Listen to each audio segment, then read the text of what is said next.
Le son rythmique de mon propre cœur se traduisait en impulsions électroniques, en grincement de chaussures d'infirmière sur le sol en linoléum, plus dévastateur encore, en conversations qui se déroulaient autour de moi. Je m'appelle Emma Mitchell, et selon mon mari, James, j'étais morte.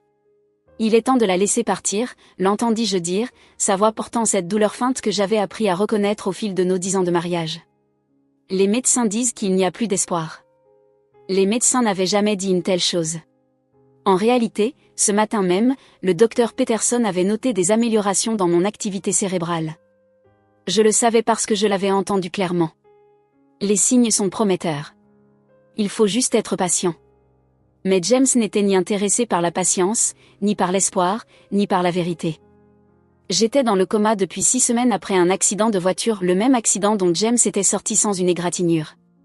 L'incident s'était produit juste après que je lui avais dit vouloir examiner nos comptes communs, car quelque chose ne collait pas. « Ta sœur voudrait que tu passes à autre chose », murmura la voix de Sarah. Sarah, ma meilleure amie depuis l'université. La seule personne en qui j'avais une confiance absolue. Son ton était doux, réconfortant. Le même ton qu'elle utilisait lorsqu'elle mentait. Emma ne voudrait pas que tu souffres ainsi.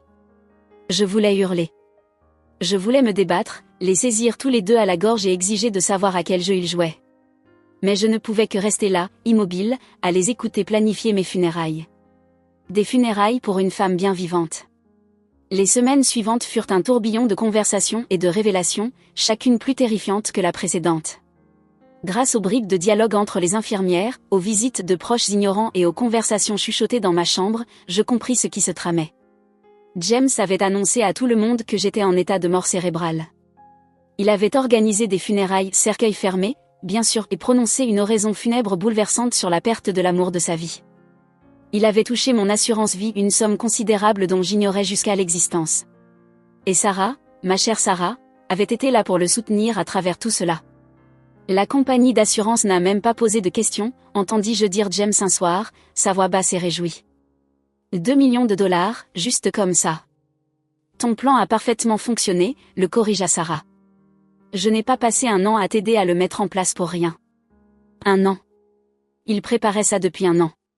Chaque dîner entre amis, chaque soirée entre filles, chaque étreinte compatissante quand je me plaignais des absences nocturnes de James au travail, tout faisait partie de leur plan. Mais ce qu'ils ne savaient pas, ce qu'ils ne pouvaient pas imaginer, c'est que je n'étais pas aussi impuissante qu'ils le pensaient. Mon esprit était en éveil, enregistrant chaque mot, chaque confession, chaque détail de leur trahison. Et j'avais un allié qu'ils ne soupçonnaient pas. Lisa, mon infirmière de nuit, fut la première à remarquer que je réagissais aux commandes verbales.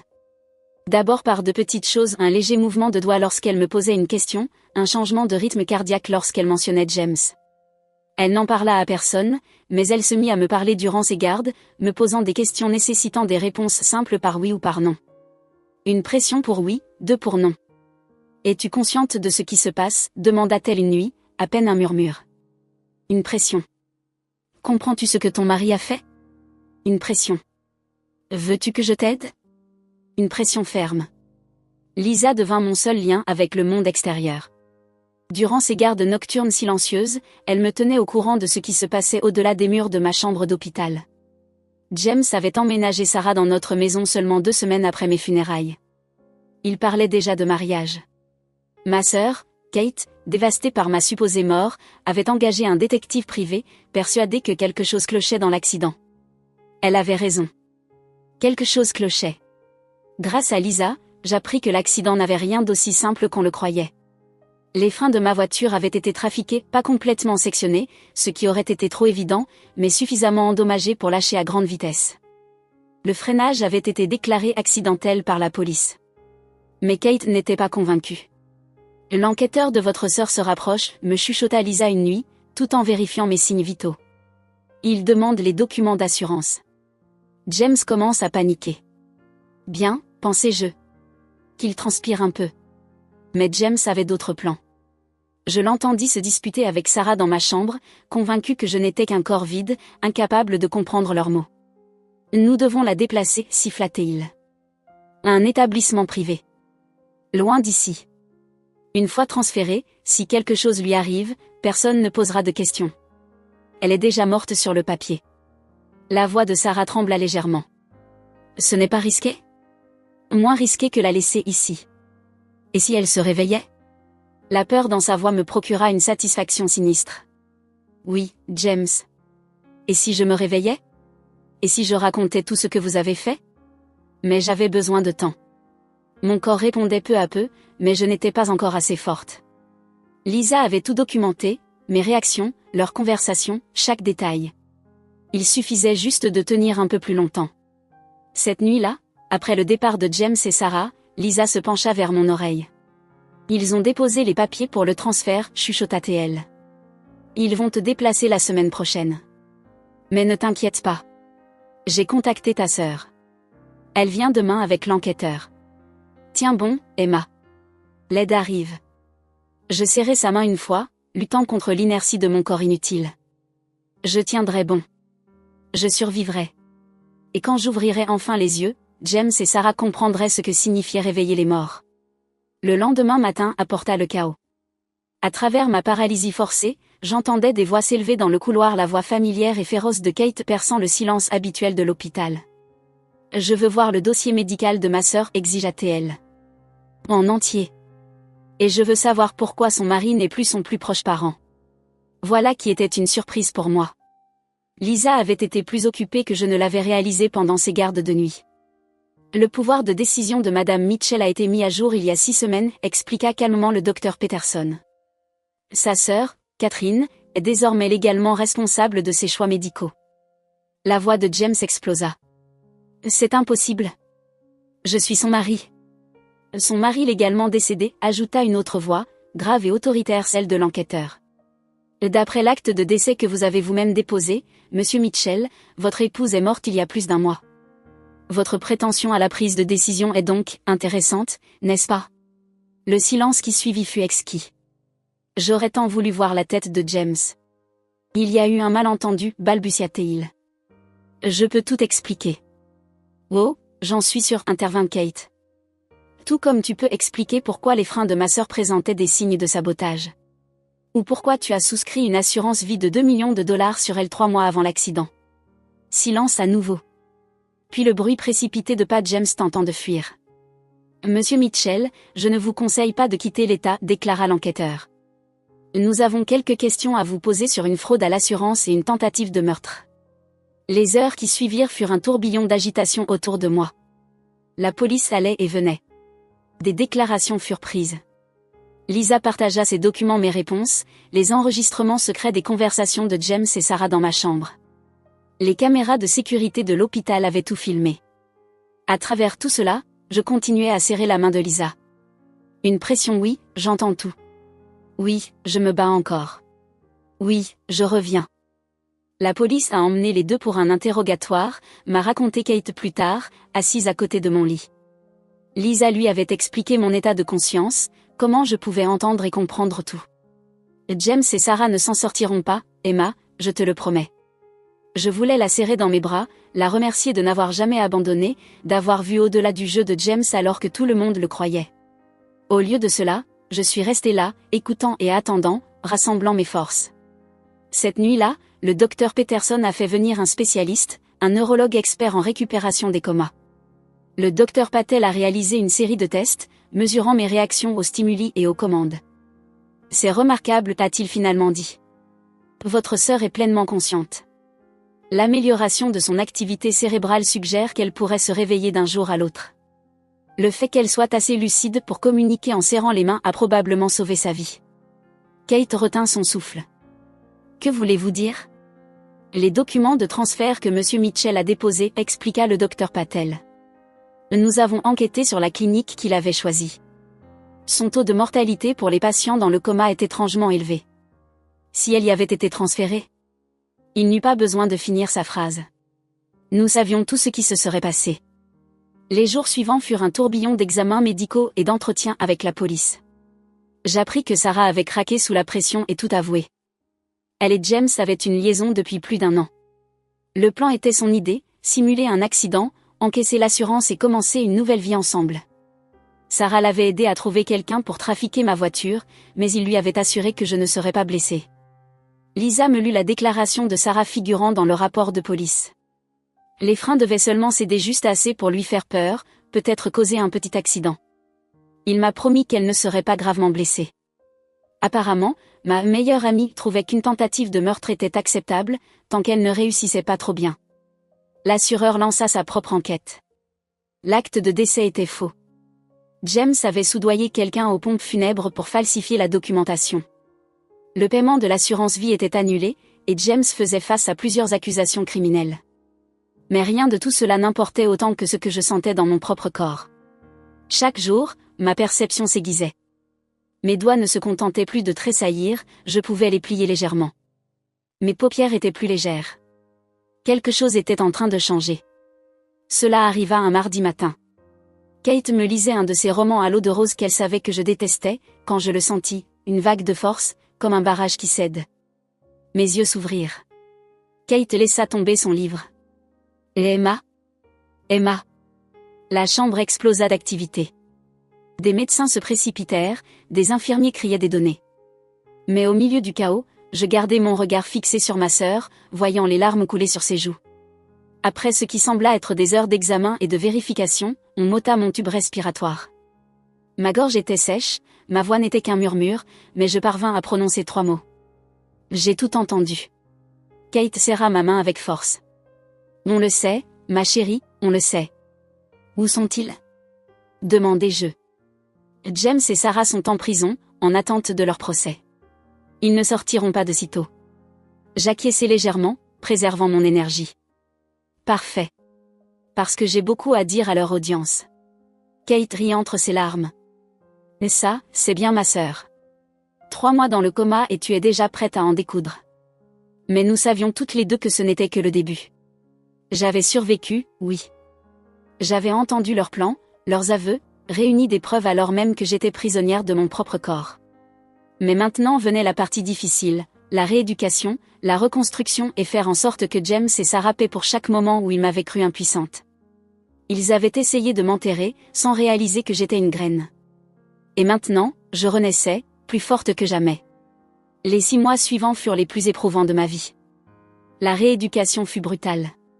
Réapprendre à marcher, renforcer des muscles atrophiés par le coma. Mais j'affrontais chaque séance avec une détermination farouche, nourrie par le souvenir de James et Sarah me croyant morte. Kate emménagea chez moi après ma sortie d'hôpital, redonnant à l'appartement son aspect d'autrefois. Elle jeta tout ce que Sarah avait apporté durant son court séjour, repeignit les murs, réarrangea les meubles. Cela m'aida. Mais parfois, la nuit, j'entendais encore les échos de leurs conversations. Leurs plans pour ma mort, tournant en boucle dans mon esprit.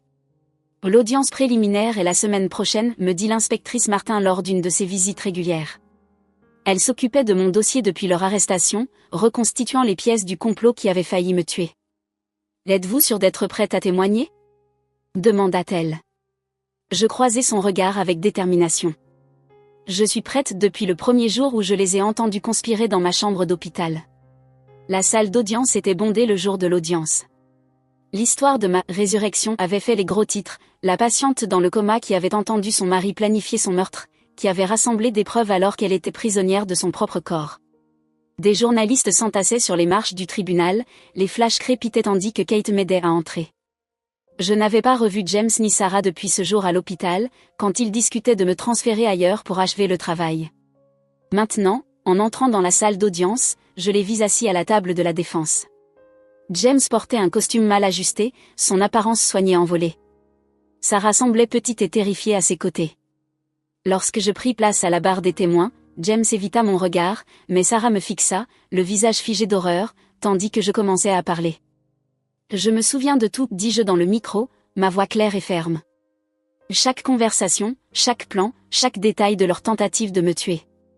J'ai entendu mon mari organiser mon enterrement alors que j'étais là, incapable de bouger ou de parler. J'ai entendu ma meilleure amie le réconforter, sachant qu'ils avaient saboté ma voiture et m'avaient laissée pour morte. Je décrivis tout, les discussions que j'avais entendues, la façon dont ils avaient célébré le paiement de l'assurance, leur projet de me transférer dans un endroit d'où je ne sortirais jamais vivante. Pendant tout mon récit, je gardais les yeux rivés sur eux, observant James se tortiller et Sarah pleurer. Le pire n'a pas été la trahison, continuai-je. C'était de les entendre parler de moi comme si je n'étais rien, comme si 10 ans de mariage et une vie d'amitié ne comptaient pas. Ils croyaient que, parce que j'étais dans le coma, j'étais impuissante. Ils avaient tort. L'épreuve était accablante. Entre les enregistrements de Lisa, les vidéos de surveillance de l'hôpital, l'aveu de Sarah et mon témoignage, il n'y avait aucun doute. Le juge ordonna leur procès pour tentative de meurtre, fraude à l'assurance et une série d'autres crimes. Lorsqu'ils furent emmenés menottés, Sarah s'effondra enfin.